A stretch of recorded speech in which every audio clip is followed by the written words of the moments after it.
first aid. After any kind of physical injury, immediate first aid is needed in the form of initial assessment of the wound, intensity of the carve, bandage, and cleaning of the wound, and analgesics to reduce the pain are provided. Similarly, whenever something strikes to disrupt someone's mental health, psychological bandage is applied in order to reduce the problematic symptoms of the person, and this is termed as PFA. Just remember that PFA is not formulated in order to diagnose or treat any disorder. It is just an initial contact with the person in distress with the purpose of reducing his or her suffering. Here you can see a complete definition of PFA by Everly and Flynn, quoted in 2005, but I have divided it into components for better understanding. Firstly, it says that PFA means a compassionate and supportive presence, indicating that you are not just sitting in the chair attending a client, but you have a purpose of making the client comfortable. For this, you have to be compassionate by showing deep understanding of what he or she is revealing to you. No matter how odd it appears according to your experience, you have to accept, respect, and believe in his or her feelings just as they are stated, and view them in his or her unique context. And remember, you are not going to make any judgment regarding all what he or she is sharing. Just be there to help, not to complicate the things more.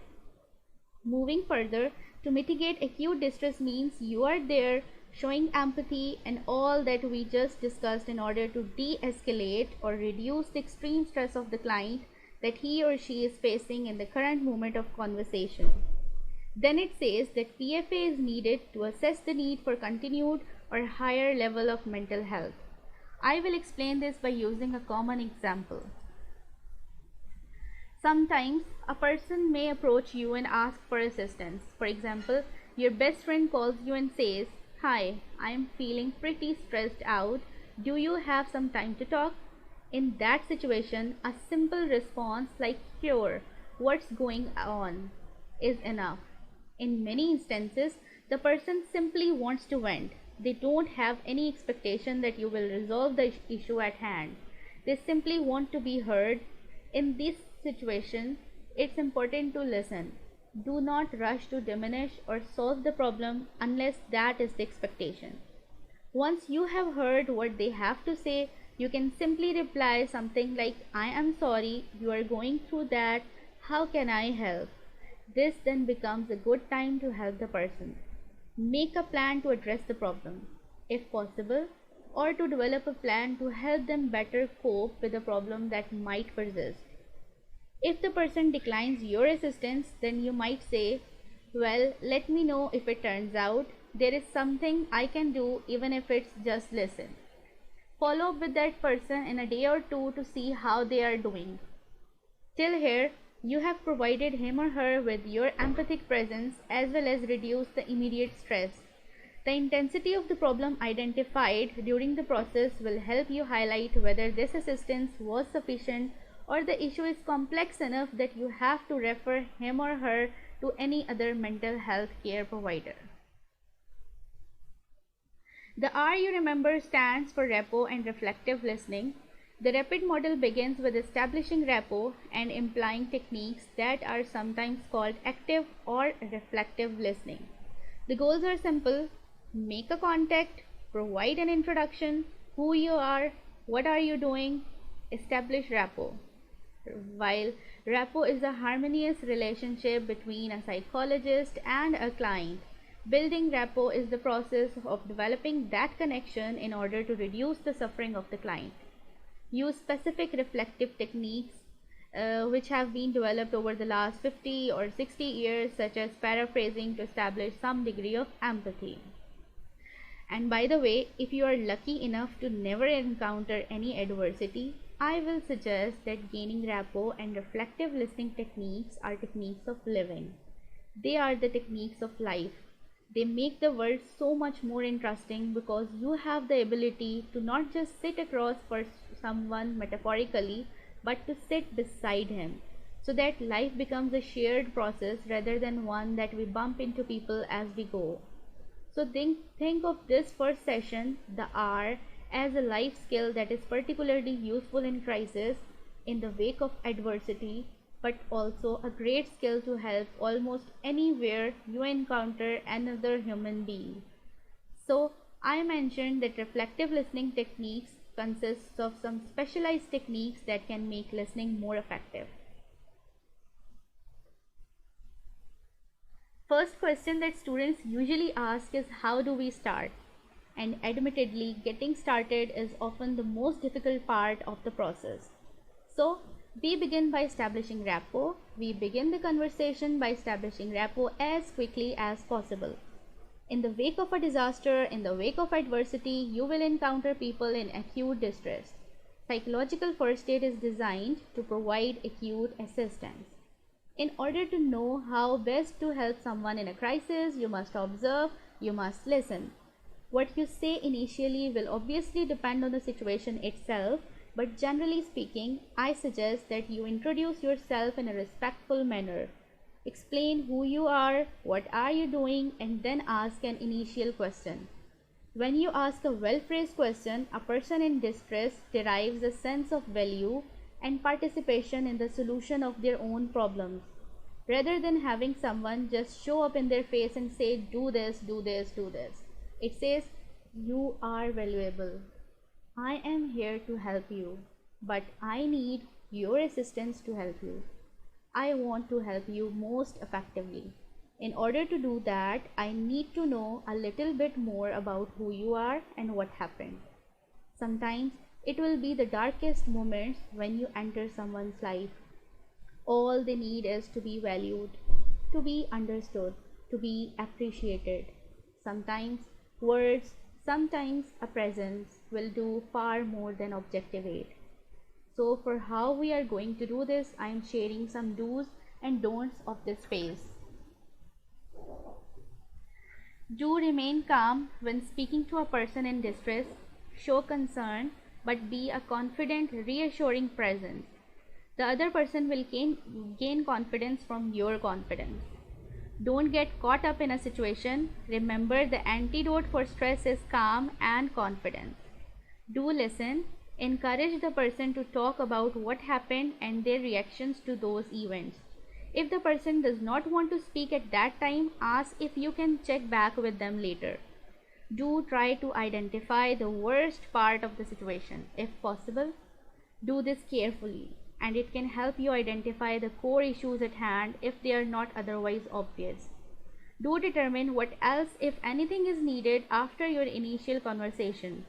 Don't hesitate to ask for guidance or assistance from a healthcare professional if you are worried about the person's well-being. Do serve as a liaison to connect the person with continued assistance if necessary. Do advocate for this person in seeking further assistance if necessary. Do follow up a day or so later to see how the person is doing. Don't rush. If the person is medically stable and safe, the passage of the time alone begins to de-escalate situations. Don't interrupt unless the disclosure seems to be de-escalating the stress. Don't be dismissive. Don't minimize their concerns. Don't act on some preconceived notion of what you think the person needs. Ask what they need. Perspective taking such as this will foster trust. Don't hesitate to ask specific questions about the person's ability to competently attend to others. Don't hesitate to ask about intention to harm themselves or others. Don't make promises you can't keep. And this is the most important part. Now, sometimes we think of this assessment in clinical terms, and I don't want you to think that way. So the assessment we are going to be doing is an assessment that should make a sense on a common sense level. Now, assessment is important because it allows the survivor to basically tell you what happened and what reactions they have encountered because of what happened. The intervention itself is largely predicated upon the unique needs of the person in distress.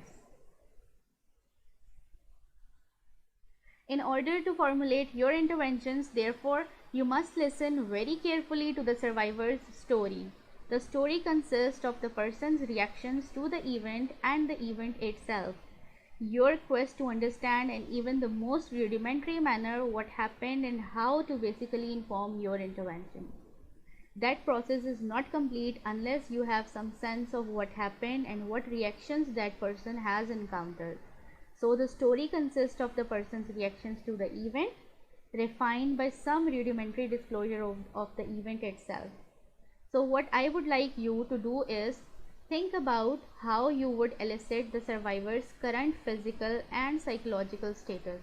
In other words, how would you identify how the person is doing? And in order to refine your understanding, put the survivor's status in the context. It's an event-based context. You will be identifying what happened, and that's the story. Now remember to ask specific questions when necessary in order to clarify ambiguous aspects of the personal reactions or aspects of the event that just don't seem to make sense to you. There are three kinds of survivors: the ones who experienced any kind of adversity. They are grouped according to the intensity of the symptoms. First of all, we have eustress group. Eustress group is not happy about the adversity or the disaster, but they are moving on in that context. Our prescription for them is very simple: just take no action, be available, and continue to observe.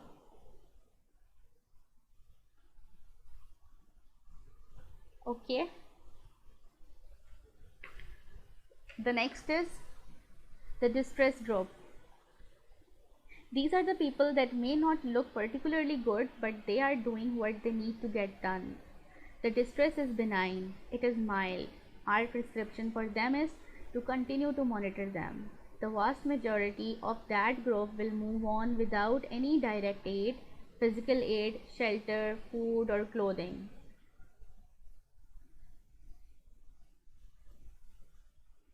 Then we have dysfunction group. This is a group that has the swear impairment, interfering with the things they need to get done, that concept of activities of daily living again. Our prescription for them is, if there are things they need to do and they can't do it, your job is to assist them as directly or indirectly as appropriate. The most important thing is the difference between the distress group and dysfunction group. Most of those survivors in distress group will show natural resilience, but the person within the dysfunction group are the ones who are suffering with more severe impairment.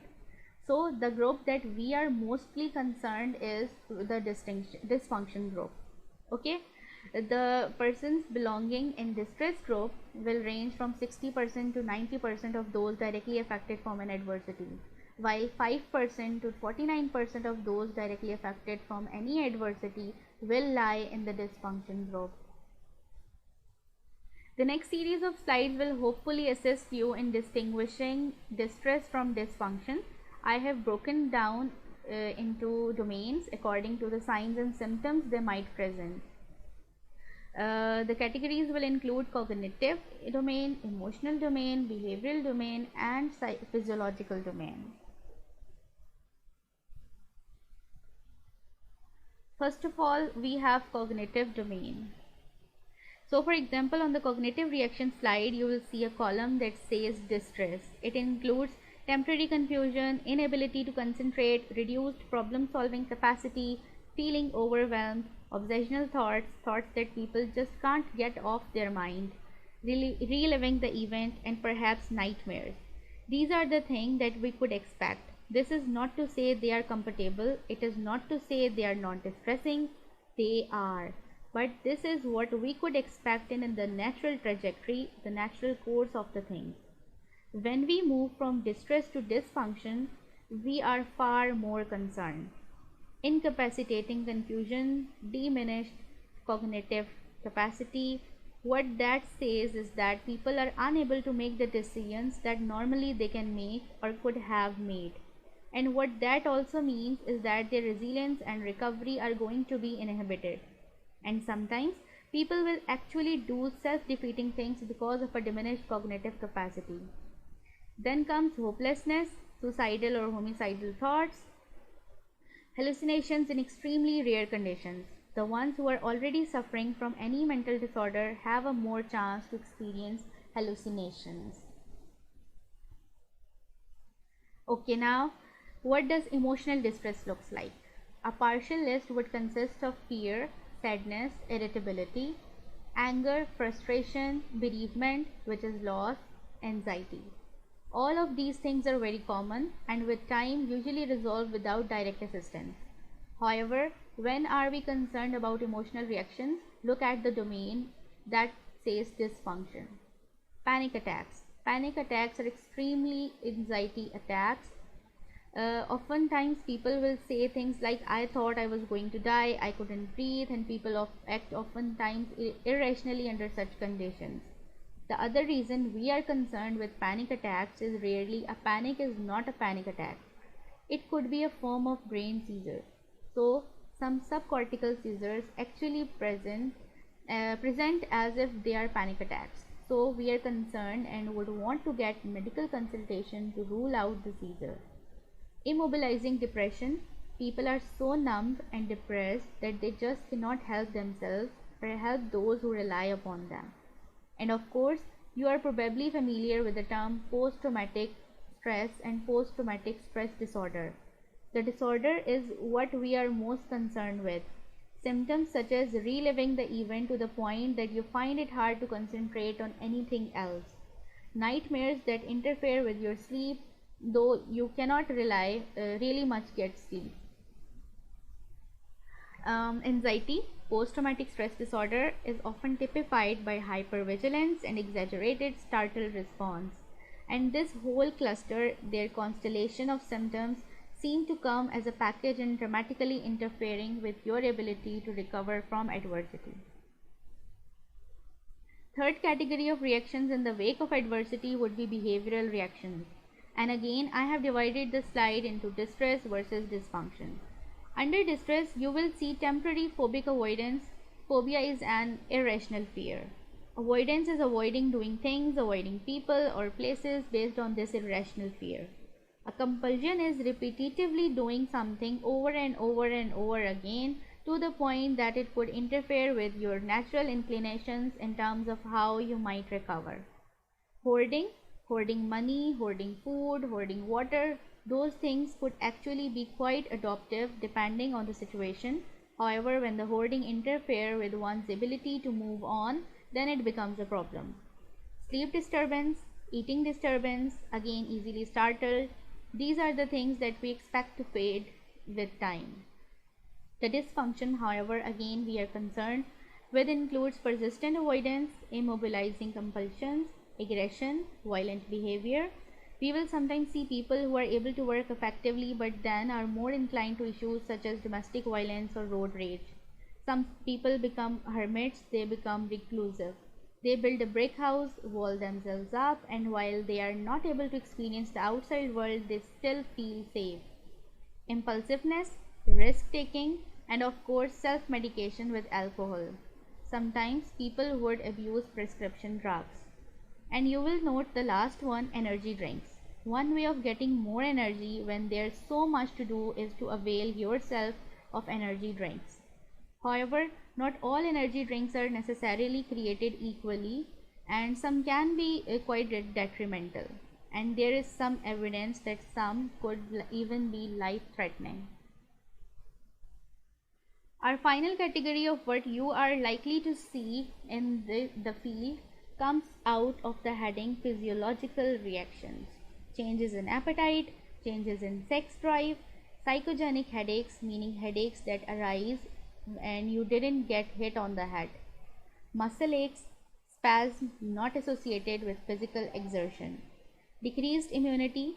Studies going all the way back to the 90s have indicated that in the wake of extreme chronic adversity or disasters, much of the population will suffer immune suppression, which then makes them vulnerable to infectious diseases and disorders such as viruses and bacteriological infections. Any prolonged physical or physiological change or any symptoms of concern should be evaluated by a medical professional. Under the heading dysfunction, changes in cardiac function, gastrointestinal function, appearance of occult blood, unconsciousness, chest pain, dizziness, numbness, or paralysis, especially of the arm, leg, face, the inability to speak or the inability to understand speech. And again, please note that any of these in that column of dysfunction should receive an immediate referral from medical care. Now, just by definition, you will remember the word triage is of French derivation. You have heard a story, you have heard an event described, you have heard personal reactions to that event. Now you must decide for whom immediate care is most warranted. We must create a hierarchy of needs and response to those needs. Attention is focused upon those people and those needs which require emergent care. Prioritization is really an extension of assessment which represents the application of basic triage principles. Maslow was a clinical psychologist in 1940s, and according to him, people have needs. There's a hierarchy of needs. Meet basic medical and physical needs first. Here we have a pyramid. Just see that it represents Maslow's hierarchy, and starting at the bottom are physical needs. Basic medical, physical needs. Meet them first. Then it says move to safety. Now here is the conundrum. Maslow's work didn't really take into consideration disasters or wars for that matter. And what we have seen is a need to adjust Maslow's hierarchy just a bit, because what we found is that once physical needs have been satisfied to a certain level at least, people will often leapfrog to the third level, which is affection, affiliation, acceptance, and support. And what that really means is seeking interpersonal support from friends, families, co-workers, and community aid services in order to achieve the second level. Now, according to Maslow's early writings, you must ascend the hierarchical ladder step by step. There is no such thing as skipping steps. But the field of disaster mental health has taught us about an inclination that people have. Stop and think about it a minute. When you are afraid, what do? You seek out the support of others. So when you are feeling unsafe, you go from physical need to the support, interpersonal support needs in order to feel safe.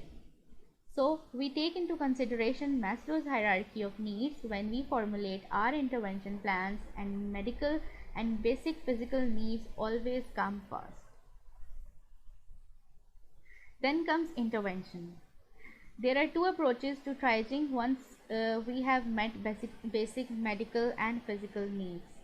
One is evidence-based and one is risk-based.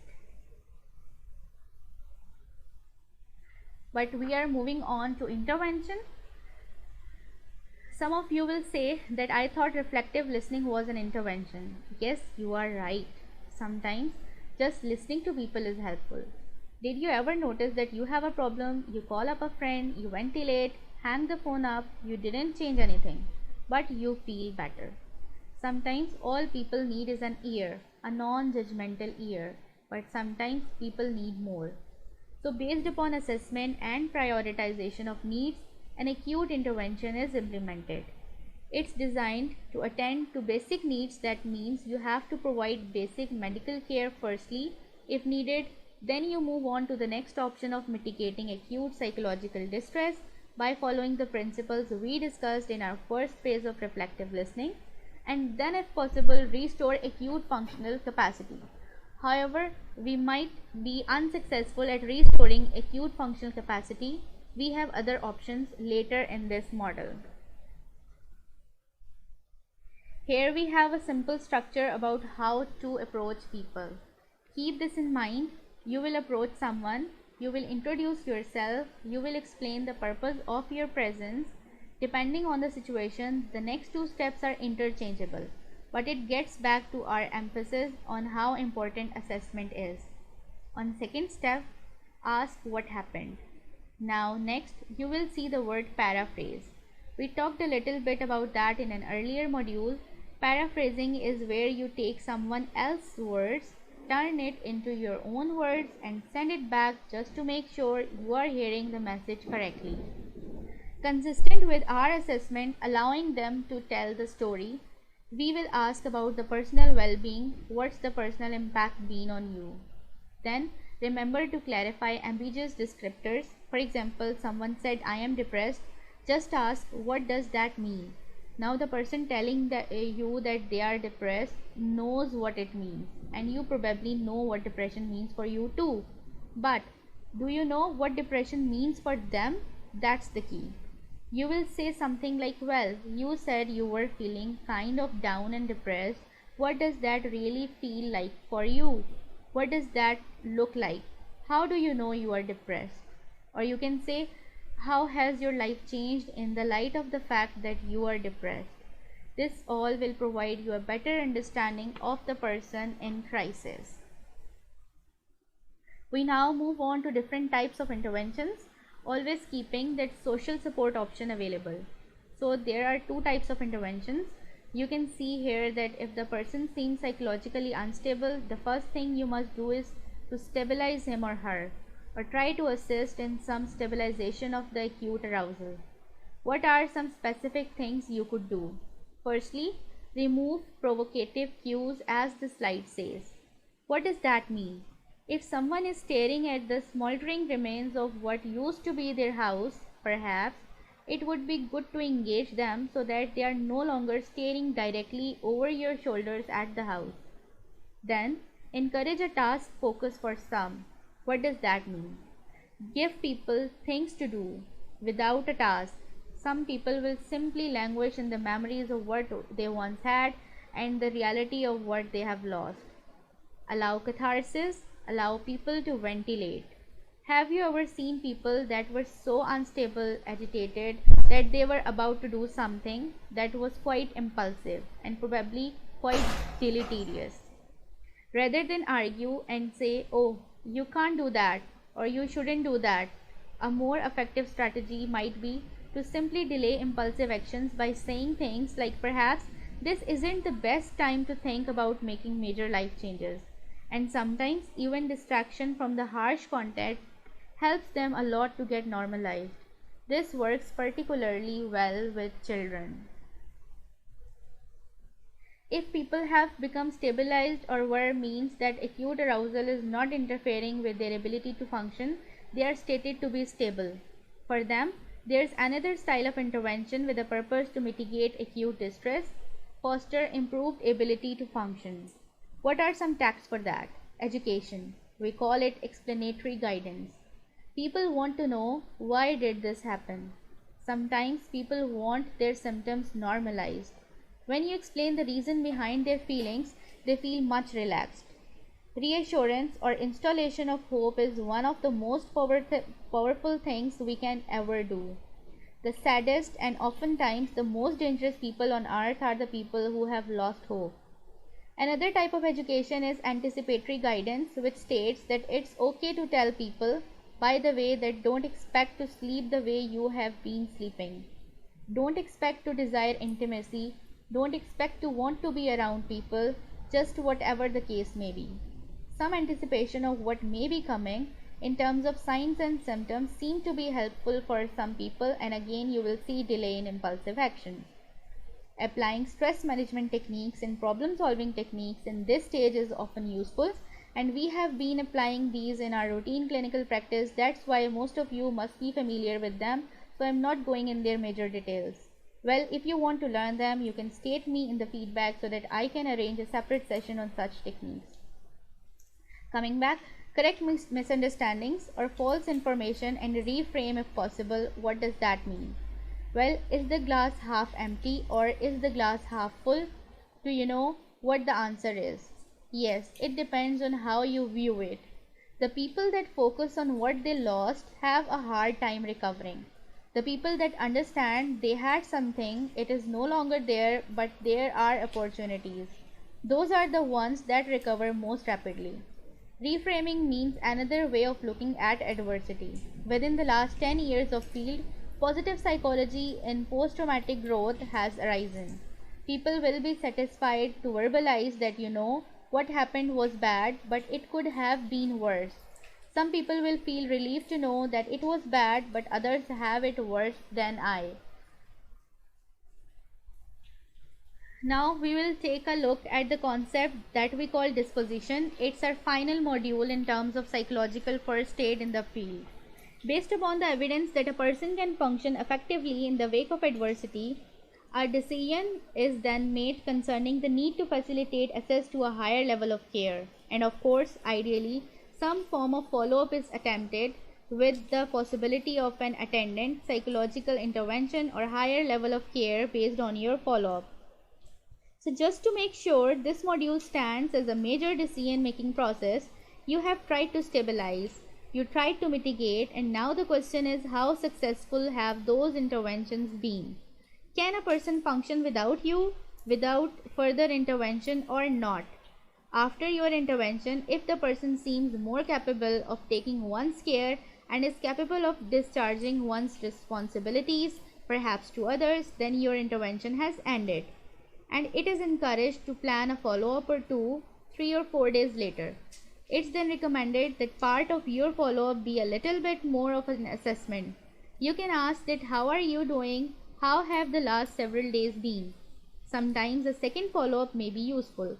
However, please keep in mind, if a third follow-up seems to be needed, it's probably time to facilitate access to the next level of care. Just keep that in mind. A rough rule of thumb is 1 follow-up is absolutely mandatory if possible. 2 follow-ups can be helpful. Beyond this indicates the time to get another level of care involved, as we discussed that PFA is not a therapy involving many sessions over months. It's just an initial and immediate care needed to mitigate acute stress. So after the third follow-up, you can refer the person to undergo long-term therapeutic process. Well, you have made it this far, and the last topic is self-care.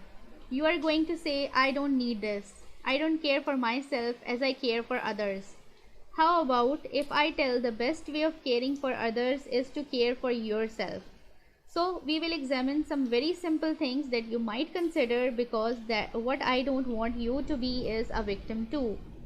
And you are going to say, well, that's not going to happen. And again, I have seen many of my colleagues becoming victims to the process of helping. Let's share some simple logistics to wind up. There may be some major consequences of poor self-care, such as burnout or slow erosion of psychological and physical resources, such as fatigue, procrastination, pessimism, etc. Then you can experience compassion fatigue, means developing some of the signs and symptoms of the disorder simply by observing the traumas of others. This might be in the form of depression, difficulty sleeping, hypervigilance, nightmares, anxiety, obsessive thoughts of the trauma.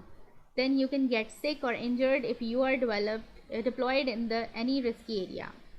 Here you can see substance abuse, but I am not necessarily talking about illicit substances or drugs, but abusing caffeine, energy drinks, comfort foods, all is included in this category. Lastly, you can face any guilt from 3 of its types: guilt for doing something you shouldn't have perhaps, guilt for not doing something perhaps you should have, and survivor guilt, stating that why did everybody else suffer and I didn't. It doesn't make sense though. So, how can you maintain your self-care? Stress management techniques can be used to meet psychological needs. For example, relaxation techniques or some breathing exercises. They are rapid and they are very effective. We keep mentioning the importance of social support or having someone to talk to. Pick up a phone. Perhaps if you are deployed with a group, make a point of having lunch together or dinner together or something of that sort that can provide you a healthy company to ventilate yourself. Try to focus on what you are doing well, not on what else needs to be done, because there will always be something that needs to be done. If you will always focus only on what needs to be done, you will feel like treadmill mouse. So, some positivity can be found in almost all adversity, but it does take time and energy to find it. Remember that imply being there makes a difference. You may never see the difference, but sometimes you will plant a seed and you might not be able to watch it grow, but that seed will grow. It will change the trajectory of someone's life. You will never know about it. You must simply believe that your presence matters. Could you have done more? Of course. We all can do more, but we should not burden ourselves with that form of guilt. You do the best you can every day, and you do it because you believe it matters. You do it regardless of the country, the context, the religion, and this is what is the best part of you. It's been a common observation that those who believe in something greater than themselves tend to be more resilient than those who are only believe in what they see. And some of this should be obvious. If all you believe is in what you see before you and what you see before you has been destroyed, it's hard to get up the next day. Simple stress management techniques, relying on others, trying to see the glass as half full, and knowing in your heart of hearts that your presence matters will help you have a longer and more successful career, I believe.